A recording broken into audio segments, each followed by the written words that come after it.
প্রিয় ভিউয়ার, আমাদের এই দেশের প্রত্যাশিত প্রার্থী ঢাকা জাতীয়তাবাদী আইনজীবী সমিতির আইনজীবী পরিষদের কার্যনির্বাহী সদস্য পদে নির্বাচন করছে।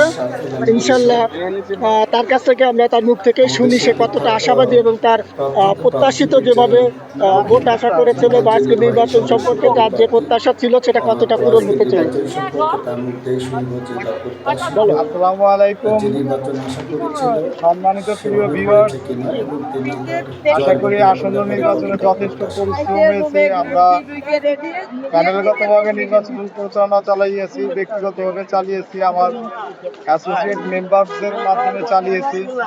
সর্বোপরি আল্লাহর কাছে শুকরিয়া যে এখনো পর্যন্ত সুস্থ আছি এবং আমি সর্বপ্রথম কৃতজ্ঞতা প্রকাশ করি আমার অ্যাসোসিয়েট মেম্বার, যাদের কারণে আজকে আমি এখানে নির্বাচন করতে পেরেছি, যাতে তাদের সাথে একত্রিতভাবে আজীবন থাকতে পারি এবং এই নির্বাচন নিয়ে যে বিষয়টা বলবো সেটা যে নির্বাচনটা সুষ্ঠু সুন্দর, অনেক সুন্দর হয়েছে। দীর্ঘ 8 বছর পর নির্বাচন অনুষ্ঠিত হয়েছে, সবার ভিতরে আনন্দ উল্লাস ছিল, আমাদের নিজেদের মধ্যেও আনন্দ উল্লাস ছিল।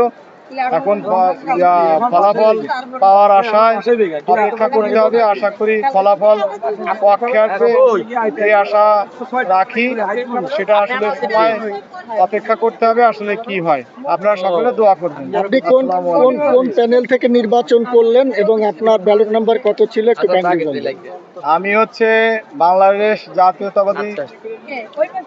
বাংলাদেশ জাতীয়তাবাদী ঐক্য প্যানেল বা নীল প্যানেল, অর্থাৎ এটা হচ্ছে বিএনপি মনোনীত প্যানেল। এটা পরিষদের নাম হচ্ছে মিজান আশরাফ হিলাল পরিষদ। আমি এই পরিষদেরই একজন কার্যনির্বাহী সদস্য পদপ্রার্থী হিসাবে নির্বাচন করেছি এবং আমার ব্যালট নাম্বার হচ্ছে 18 এবং আমি আমার জায়গা থেকে সর্বোচ্চ চেষ্টাটা করেছি যে নির্বাচনে সর্বোচ্চ ভোটের মাধ্যমে জয়ী হওয়ার জন্য। আপনারা সকলে দোয়া করবেন যাতে আমার মনে আশা পূর্ণ হয়। আসসালামু আলাইকুম। Thank you so much. আমার কাকুয়ান বন্ধু, আমার অ্যাসোসিয়েট মেম্বার বন্ধু। তো নির্বাচন আপনি কোন প্যানেলের পক্ষ হয়ে নির্বাচনে আসলেন এবং আপনার মনোনীত প্রার্থী ছিল কিনা, ঠিক আছে, এবং আশানুরূপ যেভাবে লিগ্যাল সাপোর্ট ল ফার্ম আমাদের অ্যাসোসিয়েটের নাম, আমাদের অ্যাসোসিয়েট মেম্বার মির্জা এমসি জাতীয়তাবাদী আইনজীবী ফোরাম থেকে এবার মনোনীত পেয়েছে এবং 26-27 কার্যকরী পরিষদে সে একজন ডিসি মেম্বার। আমরা তার করেছি, ইনশাল্লাহ আমরা জয়যুক্ত হব, আমরা পুরো প্যানেলই জয়যুক্ত হব। আমরা আশা রাখছি যে এত সুন্দর দুদিন যাবৎ ভোট হয়েছে, যেটা মানে কখনোই বুঝতে পারিনি এত সুন্দর ভোট হবে।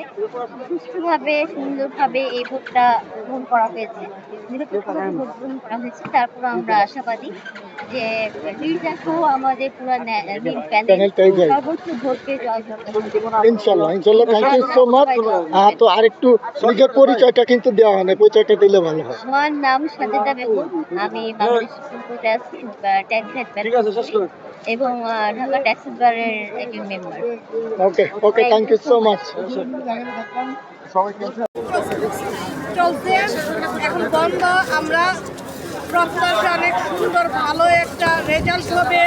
বাংলাদেশ জাতীয়তাবাদী ঐক্য প্যানেল, নীল প্যানেল, মিজান আশরাফ হিলাল প্যানেল, আমার হাজবেন্ডের বেলা তোমার 18 ইনশাল্লাহ সবাই জয়যুক্ত হবে। ইনশাল্লাহ।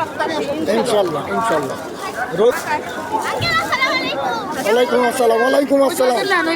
এই নির্বাচনটা, আজকে নির্বাচন সম্পর্কে নিজের অনুভূতিটা ব্যক্ত করেন এবং আপনার কোন প্যানেলের পক্ষ হয়ে নির্বাচনে অংশগ্রহণ করলেন এবং জয়ের ব্যাপারে কতটা আশাবাদী? আমরা জয়ের ব্যাপারে 100% আশাবাদী। আমরা নীল প্যানেলের প্রতিনিধিত্ব করছি, কারণ আমাদের অ্যাসোসিয়েট মেম্বার নীল প্যানেল থেকে দাঁড়িয়েছে ইলেকশনে। খুব সুন্দর এবং সুশৃঙ্খলভাবে ভোট সম্পন্ন হয়েছে। গতকালকে আমরা অনেক সুন্দর উৎসবমুখর পরিবেশে ভোট গ্রহণ দেখেছি। সকল প্যানেলের ক্যান্ডিডেটরা এসেছে, নিজেদের পছন্দসই ক্যান্ডিডেটদেরকে ভোট দিয়েছে। আমরা খুবই আউটস্ট্যান্ডিং এবং দক্ষ একটি প্যানেল ঘোষিত হয়েছে ট্যাক্সেস বার থেকে। আমরা আশা করছি যে এই প্যানেল বিজয়ী হলে আমাদের সকল প্রত্যাশা পূরণ হবে। ইনশাআল্লাহ। Thank you so much.